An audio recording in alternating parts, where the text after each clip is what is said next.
구절 말씀은 디도서 2장 14절 말씀입니다.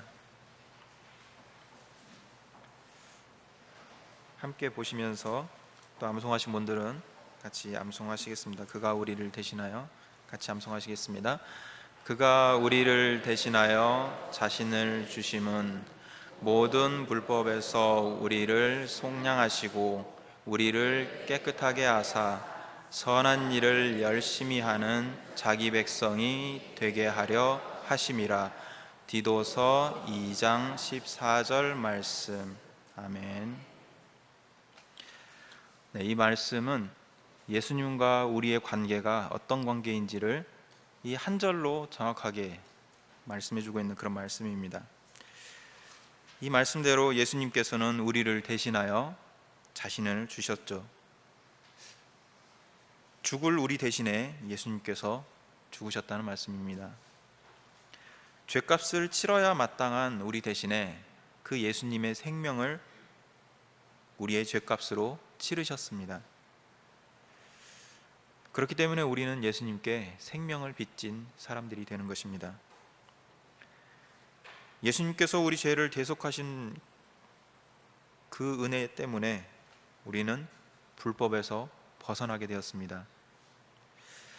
진흙탕과 같은 그런 죄에서 빠져나와서 그곳에서 허우적대는 우리를 건져내셔서 우리를 깨끗하게 씻겨주셨습니다. 그렇다면 이렇게 불법에서 벗어나고 깨끗하게 씻김받은 우리가 예전과 똑같은 삶을 산다는 것은 말이 안 됩니다. 새로운 삶을 살아야 되는 것이죠. 새 생명을 받았기 때문에 새 삶을 사는 것이 당연한 것입니다. 예수님께서 우리에게 새 생명을 주신 목적은 새로운 삶을 살으라는 그런 뜻입니다.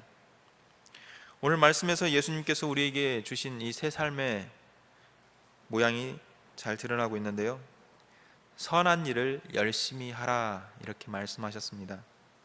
선한 일을 열심히 하라고 우리에게 새 생명을 주셨다는 것입니다. 선한 일은요, 대충 하면 안 됩니다. 우리가 자기 이익에 대한 일을 할 때 엄청 열심히 하는 경우가 있는데 다른 사람 도와줄 때는 그만큼 안 하고 좀 대충 이렇게 하는 경우가 있습니다.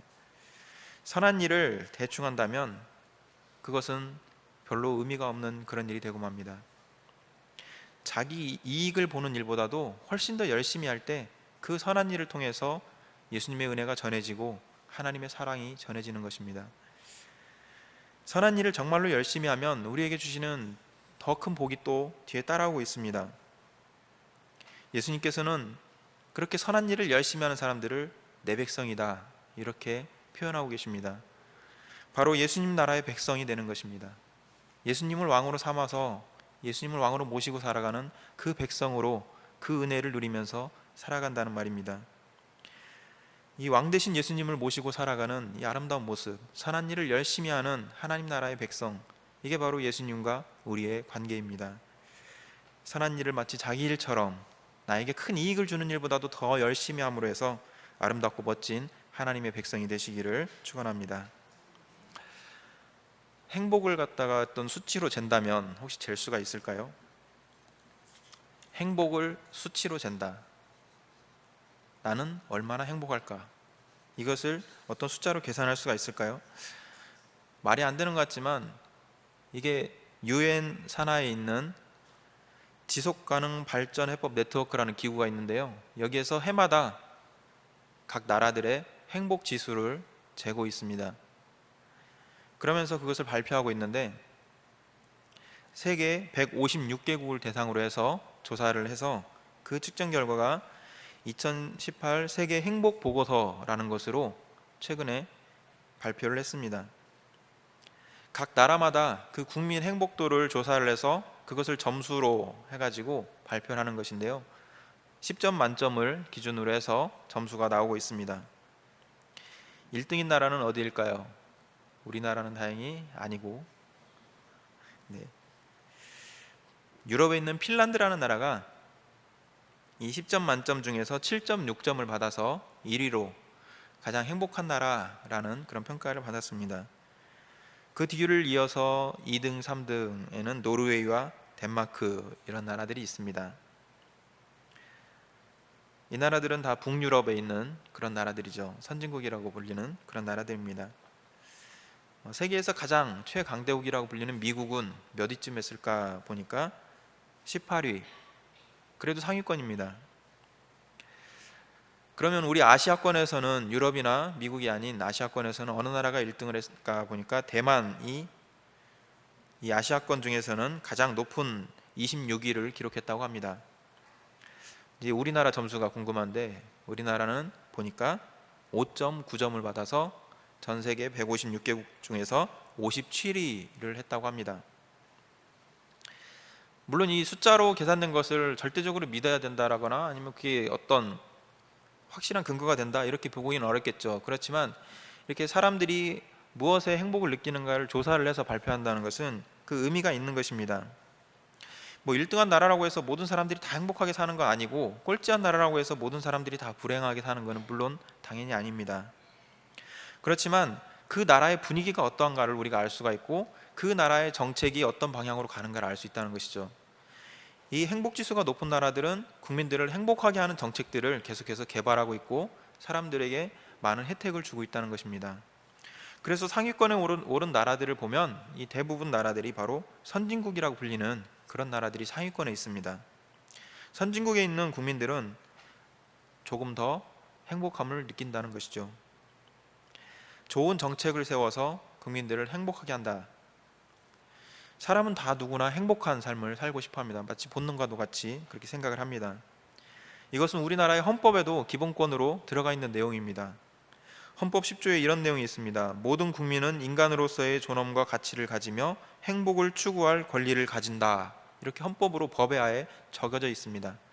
국민들은 우리들은 다 행복을 추구할 권리가 있다는 겁니다. 그렇다면 이 행복을 추구하는데도 왜 10점 만점에 10점이 되지 못하고 1등이 되지 못하고 왜 5.9점 애매한 점수로 이렇게 있는 것일까요? 그러면 사람들은 무엇으로 행복을 느낀다고 생각할까요?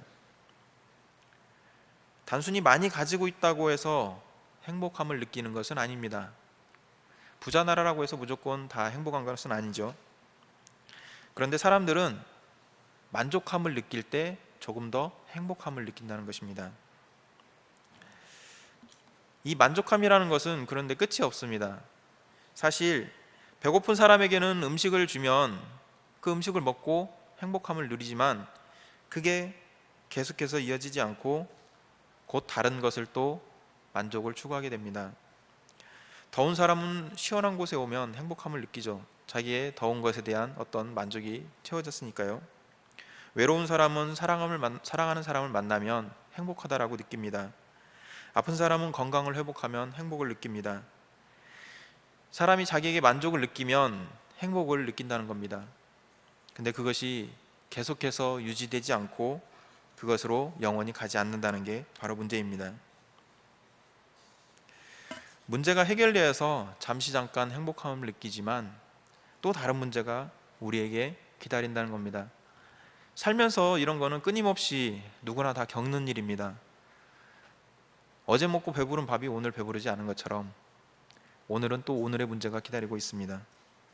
그렇기 때문에 사람들은 행복한 시간은 굉장히 짧고 그 행복을 위해서 노력하는 시간은 길고 그런 시간들을 보내게 마련입니다.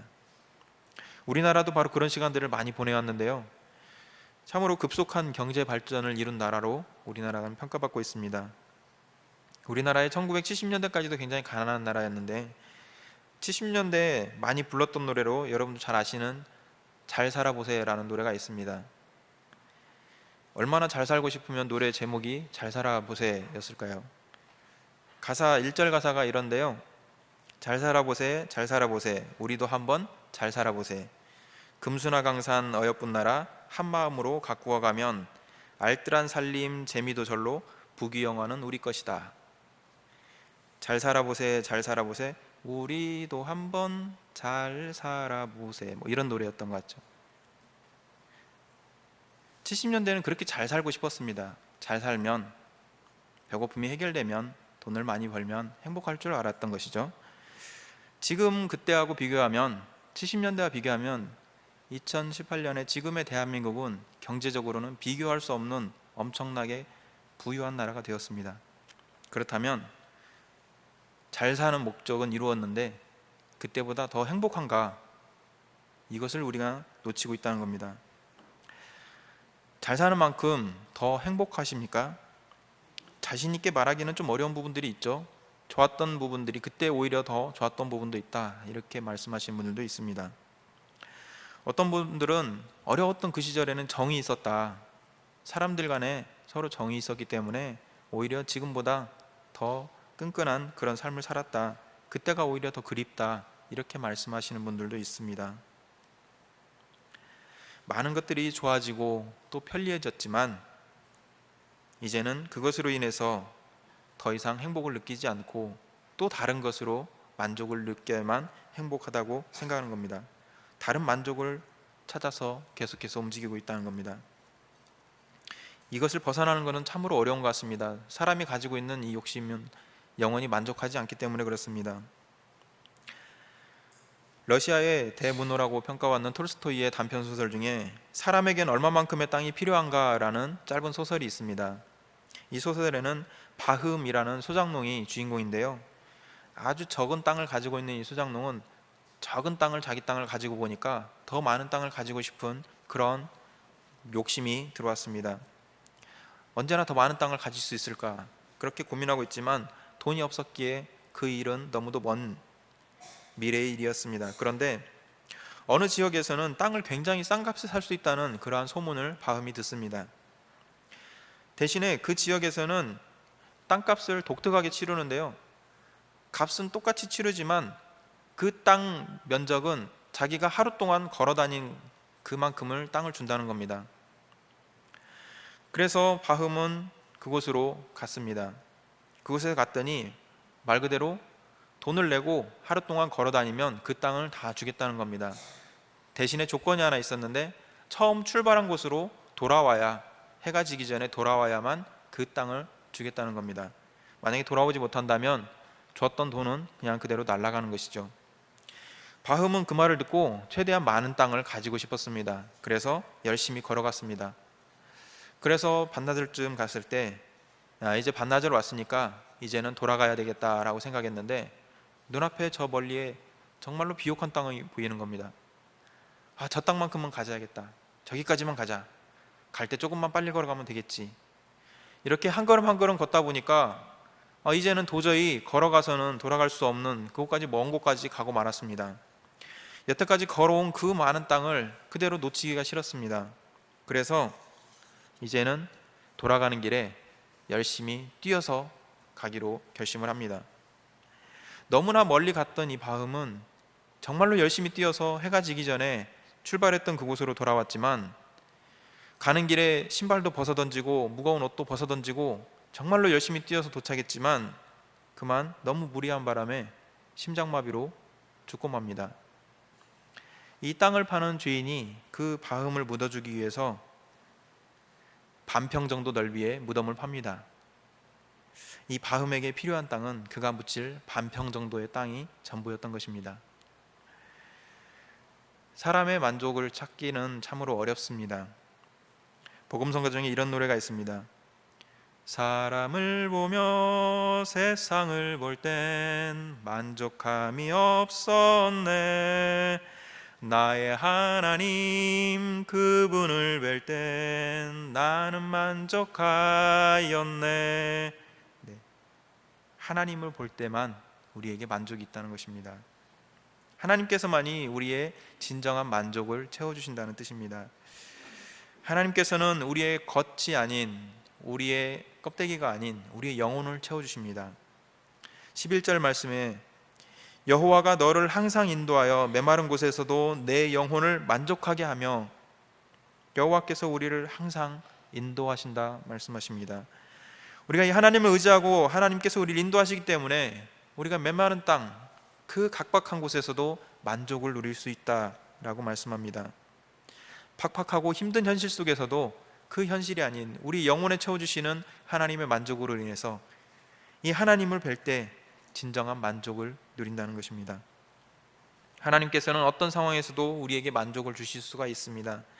아무리 채워도 갈급함이 사라지지 않는 그런 메마른 곳에서도 우리에게 만족을 주실 수가 있는 분 바로 하나님이십니다. 하나님께서 우리의 영혼을 만족하게 하십니다. 하나님께서 채워주시는 이 만족은 일시적인 것이 아니라 우리를 영원히 만족하게 채워주시는 것입니다. 하박국 선지자는 이 하나님께서 채워주시는 이 행복과 이 만족에 대해서 하박국 3장 17절 18절에 이렇게 말씀합니다. 비록 무화과 나무가 무성하지 못하며 포도나무에 열매가 없으며 감람나무에 소출이 없으며 밭에 먹을 것이 없으며 우리의 양이 없으며 외양간에 소가 없을지라도 나는 여호와로 말미암아 즐거워하며 나의 구원의 하나님으로 말미암아 기뻐하리로다. 하박국 선지자의 기쁨은 바로 이 영혼의 만족, 영혼이 채워지는 그 만족으로 인한 기쁨입니다. 세상에서 보면은 형편상으로 봤을 때는 말 그대로 메마른 땅에서 살아가는 것 같지만 하나님께서 채워주시기 때문에 진정한 만족과 그 만족으로 인한 행복을 누린다는 것입니다. 하나님께서 주시는 이 영혼의 만족함을 누리는 그러한 행복한 동일의 성도들 되시기를 축원합니다. 무엇을 하든지 간에 1등 한다는 것은 굉장히 어려운 것입니다. 그런데 1등 하는 것보다 더 힘든 것은 바로 1등을 지켜내는 것이죠. 하나님을 의지하면서 만족함을 누리는데 참 복된 인생을 살고 있는데 이 하나님으로 인해서 만족함을 누린 우리가 이 만족함을 지키고 하나님을 믿는 이 믿음을 지켜내는 것이 쉬운 일이 아니라는 것이 문제입니다. 사람은 몸이 약해지면 많은 것을 잃게 됩니다. 하고 싶은 일도 못하게 되고 경제적으로도 어려워지게 되고 다른 사람을 만나는 것도 쉽지 않게 됩니다. 사람이 믿음을 잃게 되면 하나님께서 주시는 행복을 잃게 됩니다. 이 일은 개인 간에도 약해지면 많은 것을 잃지만 공동체나 나라에서도 이런 일은 빈번하게 일어납니다. 나라가 힘이 없으면 나라를 잃게 되죠.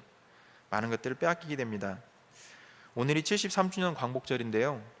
광복이라는 말은 빛을 회복했다라는 뜻이잖아요. 그 말은 빛을 잃었었다라는 뜻이죠. 우리나라가 참으로 어둡고 암담한 시절을 겪었었는데 왜 그랬을까 돌아보면 결국 우리나라가 일본보다 힘이 없었기 때문입니다. 약했기 때문에 그랬습니다. 약한 나라면은 다른 나라에 여러 가지 것들을 뺏기게 됩니다. 왜 약해졌을까요? 나라의 근본이 뒤흔들렸기 때문에 그렇습니다. 약해진 배경을 보면 조선시대 말에 많은 탐관오리들의 수탈과 또 백성들을 힘들게 하는 그런 일들이 있었습니다. 그렇게 약해졌기 때문에 결국은 다른 나라의 모든 것을 빼앗기는 그러한 안타까운 일을 겪었던 것입니다. 지금도 우리나라의 이 나라의 근본을 뒤흔드는 그런 세력들 종종 뉴스에 등장합니다. 튼튼하고 힘 있는 나라가 되려면 바로 이 근본이 잘 지켜지고 뼈대가 튼튼해야만 그 나라가 지켜질 수 있는 것입니다. 우리 개인도 튼튼해야 자기가 가지고 있는 것들을 지킬 수 있는 것처럼 나라도 나라의 근본을 이루는 국민 한 사람 한 사람이 튼튼해야 이 나라를 지킬 수가 있는 것입니다. 하나님께서 우리에게 주신 이 행복을 지키기 위해서도 우리는 우리 나라에서 튼튼한 뼈와 또 튼튼한 기초를 쌓아나가야 됩니다. 하나님께서는 우리의 영혼을 만족하게 하는 것, 그것으로 모든 복을 다 주신 것이 아니라 또 다른 복을 주시는데요. 11절 말씀은 전체 한번 다시 한번 읽겠습니다. 여호와가 너를 항상 인도하여 메마른 곳에서도 내 영혼을 만족하게 하며 내 뼈를 견고하게 하리니 너는 물된 동산 같겠고 물이 끊어지지 아니하는 샘 같을 것이라. 아멘. 하나님께서는 우리 뼈를 견고하게 하시리라 이렇게 말씀하셨는데요. 뼈의 역할은 이 사람의 몸을 지탱해 주는 역할을 합니다. 그리고 이 뼈는 사람의 몸을 움직이는 지지대 역할을 합니다. 그리고 이 뼈는 또 우리 몸의 장기를 보호하는 그런 역할도 합니다. 뼈는 또 피를 만들어내는 그런 역할도 합니다.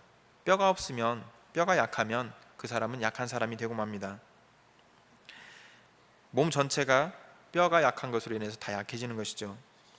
견고한 뼈를 주시겠다, 뼈를 견고하게 해주시겠다 하나님의 말씀은 우리의 영혼에 만족함을 주시고 그것을 지키고 보호하고 유지할 수 있는 그 은혜도 주시겠다는 뜻입니다. 하나님께서 우리에게 주시는 이 은혜로 인해서 우리는 뼈가 단단한 사람, 바로 통뼈인 사람이 된다는 겁니다. 통뼈 하면 튼튼하고 힘센 사람 통뼈라고 하잖아요. 하나님께서 우리 뼈를 견고하게 하셔서 우리가 물렁뼈가 아니라 통뼈의 신앙을 가지게 된다, 이런 뜻입니다. 견고한 신앙을 가진 사람, 견고한 신앙을 가진 사람은 어떤 삶을 살게 되느냐? 하나님께서 주시는 이 만족과 행복을 알고 살게 됩니다. 그렇기 때문에 더 갈급한 그런 것을 가지고 있지 않고 하나님께서 주신 행복을 온전히 누리면서 그것을 지키면서 살아가는 사람이 되는 것입니다. 이 견고한 뼈의 보호로 인해서 우리의 영혼은 안전할 수가 있습니다. 우리의 생명력은 날마다 더 활동적으로 활동할 수 있는 그런 힘을 더해줍니다. 우리 몸과 영혼의 뼈가 모두 건강하여서 참으로 생명력이 넘치는 그러한 신앙의 모습들 되시기를 축복합니다. 하나님께서는 우리 영혼에 만족함을 주시고 우리 뼈를 견고하게 하셨는데요, 그런데 우리에게 조건을 하나 거셨습니다. 9절 중간에 보면 만일이라는 말이 있습니다. 만일이라는 말이 나온다면 만일 무엇 한다면 이런 조건인 것이죠. 만일 무엇 한다면 이렇게 되는데 10절 중간까지 그 내용이 나와 있습니다. 9절 중간부터 9절 중간 만일부터 10절 중간에 만족하게 하면까지 같이 읽겠습니다. 만일 내가 너희 중에서 멍에와 손가락질과 허망한 말을 제하여 버리고 줄인 자에게 내 심정이 동하며 괴로워하는 자의 심정을 만족하게 하면. 네, 여기까지 읽겠습니다. 9절 하반절 말씀을 요약하자면 남을 괴롭히지 말라, 이런 뜻입니다. 남을 비난하거나 무거운 짐을 지우는 일을 금지하고 있습니다. 그리고 10절 상반절 말씀 보면 어려운 이웃을 도와주라는 말씀입니다. 하나님께서 우리의 영혼에 만족을 주시고 우리의 뼈를 견고하게 하실 테니까 너희는 이렇게 하라, 이렇게 말씀하십니다. 이렇게 하면 어떻게 될까요? 아름다운 나라가 되죠. 나만 잘 사는 게 아니라 내가 남을 괴롭히지 않고 어려움 당한 사람들을 돕게 되면 나만 튼튼하고 나만 행복을 누리는 게 아니라 다른 사람들도 행복하게 됩니다. 어려움을 느끼고 괴로워하는 사람들이 만족함을 누리게 되고 하나님의 은혜를 공유하게 됩니다. 하나님께서 우리에게 복 주신 것은 너 혼자 잘 살아라, 이게 아니고 같이 잘 살아라, 같이 튼튼해라, 같이 행복하라는 그런 뜻입니다. 하나님께서는 마치 조건을 거신 것처럼 이렇게 하면 너희에게 주겠다 하셨지만 사실 하나님께서는 거꾸로 오히려 우리에게 모든 축복을 주시고 모든 복을 주신 다음에 이렇게 하라, 이렇게 말씀하십니다. 그런데 가만히 보면은요, 하나님께서 우리에게 이렇게 하면 주겠다 하실 때는 우리에게 주실 그 복과 비슷한 내용의 것을 하라고 먼저 말씀을 하십니다. 하나님께서 우리 영혼에 만족을 주시기 위해서 무엇을 하라고 하셨냐면 괴로워하는 자의 심정을 만족하게 하라, 이렇게 말씀하셨습니다. 다른 사람, 괴로워하는 사람을 만족하게 하면 내 영혼을 내가 만족하게 하겠다, 이렇게 말씀하신 것이죠. 하나님께서는 이렇게 우리에게 네가 작은 것으로 실천하면 내가 그보다 훨씬 더 큰 복, 비교할 수 없는 복을 너에게 주겠다, 이렇게 우리에게 약속하고 계십니다. 행복한 삶을 살고 건강한 공동체를 이루고 든든한 나라를 세워가기 위해서 필요한 것이 무엇입니까? 바로 이렇게 내가 악을 행하지 않고 괴로움 당하는 이웃을 돕는 것으로부터 시작하는 것입니다. 이렇게 남을 괴롭히는 사람이 없고 또 괴로움 당한 사람들을 돕는 사람이 많아지면 그곳은 행복한 공동체가 되고 행복한 나라가 되는 것입니다. 이 축복을 받은 그 사람과 그 사람들이 모여서 살고 있는 그 나라, 그곳의 삶은 바로 물된 동산 같고 물이 끊어지지 않는 그러한 샘 같다고 그렇게 말씀하십니다. 참으로 생각만 해도 풍족함이 느껴지는 그런 광경입니다. 물된 동산 얼마나 풍성하겠습니까? 물이 끊어지지 않는 샘, 그곳에서 물이 끊임없이 나오기 때문에 언제나 생명이 넘쳐나는 것입니다. 정말로 만족함을 느끼고 아름답게 살아갈 수 있는 그러한 풍경이 펼쳐집니다.